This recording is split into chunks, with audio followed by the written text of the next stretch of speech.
Good morning, everyone. Boker Tov. You know, this is an exciting time of the year, graduation time, whether students are graduating from elementary school, high school, college. This year's graduations were a little different than usual, but it's still a happy time. But in Israel, high school graduation is bittersweet because on the one hand, it's a milestone, a celebration, but on the other hand, for high school kids in Israel, it means it's time to go into the army. And for parents to know that their young 18, 19-year-old son or daughter is going to go to the front lines to defend Israel and even risk their lives means that for the next 2 or 3 years they will not sleep well at night. Now there's a special army unit that prepares the young recruits, boys and girls so young and tender, for army duty. And one of the individuals, his name is Aryeh Eldad. He travels around to high schools and takes the kids out on excursions to prepare them for entry into the army. And one of the places, of course, he takes the students is to Har Herzl, where they talk about the IDF and the heroes of the IDF and how they've put their lives on the line and gave their lives, paying the ultimate price to defend Israel. And one time he had a group of high school students, and he took them to Mount Herzl in Jerusalem, and he came to one particular grave. And this grave had the date of death of this soldier, the platoon that he belonged to. But instead of saying the name of the soldier, it just said Almoni, which means anonymous. And he explained to the students that this soldier, who died in 1948, had survived the Holocaust. This young man had come to Palestine illegally because there was a British mandate, but he managed to get in. And when the War of Independence broke out, he went to fight, and they gave him a uniform and they gave him a gun, and he went off, and things were happening so hastily that there was no time to register this soldier. And he died in battle, and no one even knew his name. And so they put up a monument for him, a grave at his burial, that just said the date he died, the year he died, but not knowing his name, just said Almoni, an anonymous soldier. Students were very moved by this heroic young man who survived the Holocaust, came to fight in 1948 for Israel, and then lost his life tragically fighting for Eretz Yisrael. About a year later, this Aryeh Eldad gets a call from one of the students from this class, and he says, Aryeh, today is the yahrzeit, the anniversary date of passing of that anonymous soldier. You took us to his grave in Mount Herzl. And Aryeh Eldad says, yes, that's correct. And he said, well, matzanu et hamishpacha shelo. We found his family. We tracked down his family. And today his family is going to his grave to study Mishnah and to say prayers and to recite the Kaddish and the Kelmoli prayer in his memory for his yahrzeit today. And Aryeh Eldad said to the young man, you found his family? I mean, he died 70 years ago.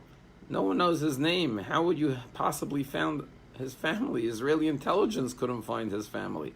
The student said, well, we're inviting you to come. I'm telling you, we found his family. They're gathering today at his grave.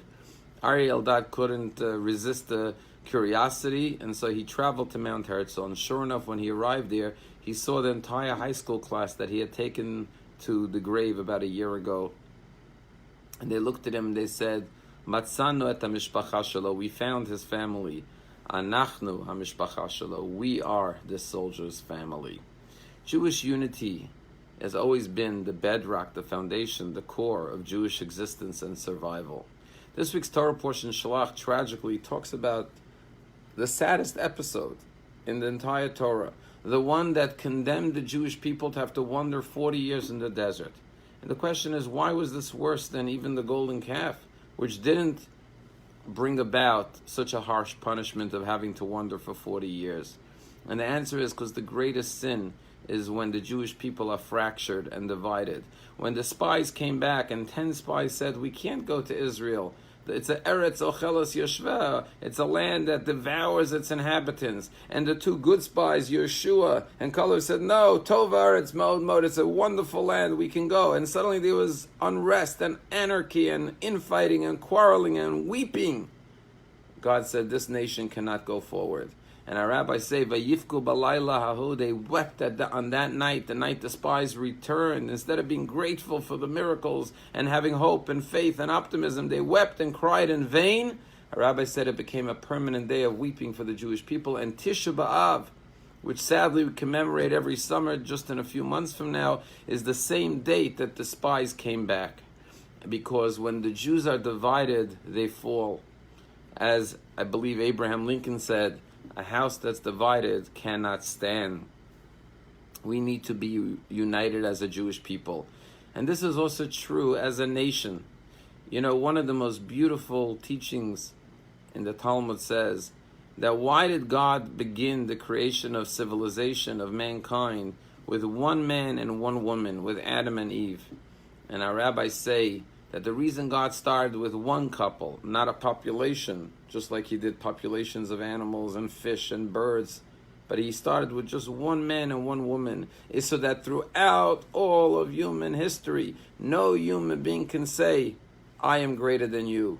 My ancestor is greater than your ancestor, because every human being on planet Earth comes from the original same man and woman, and therefore we're all created in the same image of God that Adam and Eve were created in, and we all share the exact same original grandparents, Adam and Eve, and therefore we are all equal, and no human being should ever think that they are superior than any other human being.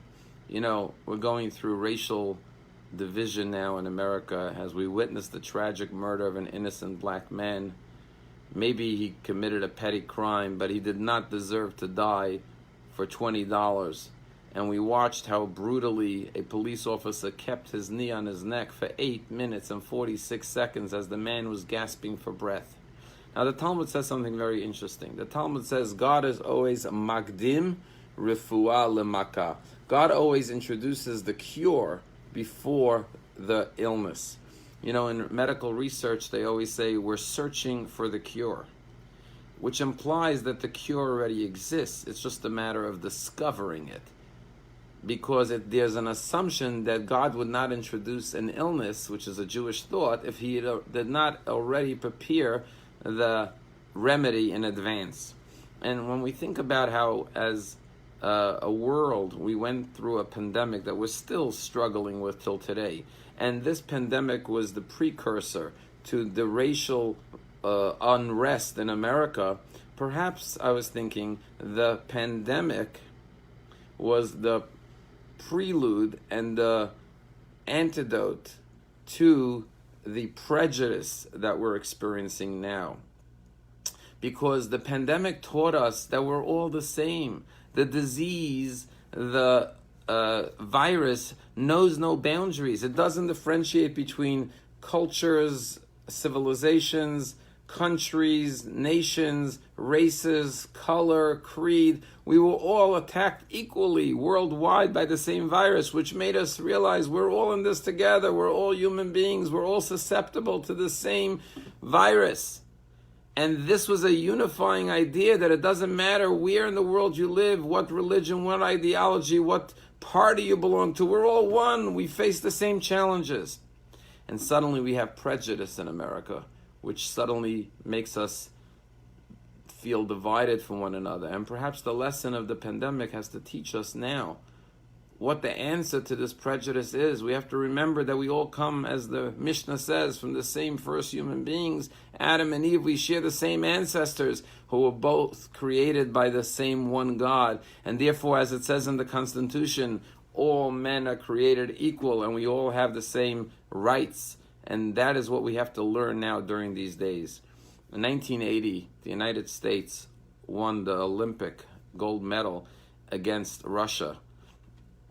It was called a miracle on ice. For the first time, America was able to beat Russia. And it was through the great work of the coach, Herb Brooks, who worked his team so hard, trained them night after night, day after day, until they were able to finally beat Russia. And at one of those practice sessions, which was going on for hours and hours, perfecting the game, the players were weary and tired, and one of the players said, when are we going to get to rest? When are we going to get to go to sleep? Our bones are aching from hours and hours of training and practice. And Herb Brooks said, I know when I'll let you go to sleep when you realize that the name on the front of your jersey is more important than the name on the back of your jersey. Whoever we are as individuals, we have to remember, is not as important as who we are as human beings who share an equal image of God, divine presence in our soul, which is the front of our shirt, our essence, our core. And when we realize we are truly all one and the same, regardless of our exterior color, creed, religion, whatever differentiates one from another is not nearly as important as our soul. And therefore we have to remember, tragically, the commonality between these two tragedies is people died from not being able to breathe, as I mentioned last week, during the coronavirus. And the cry now is, I cannot breathe. Breath is the essence of man, the soul of man. And I once heard a beautiful quote that said, we have to aspire to inspire before we expire. Spire is from the word spirit. Expire is when our breath goes out. Inspire is when our breath goes in. We have to breathe. We have to breathe the essence, which is our soul's deepest craving, which is to reveal the image of God within ourselves. We have to aspire to inspire one another with love, with goodness, and to remember the famous words of Hillel when the convert came to him and said, teach me all of Judaism as I stand and on one leg. And he said, what you don't want others to do to you, don't do unto others. That's all of Judaism. Everything else is commentary. How we treat one another, that is the most important message of Judaism. The lesson we have to learn today, to treat every human being with that image of God on their soul, embedded inside of them, recognize them for their true worth, and let us inspire one another to breathe the breath of God's presence and holiness and reveal that goodness that we all possess within ourselves. Have a wonderful day.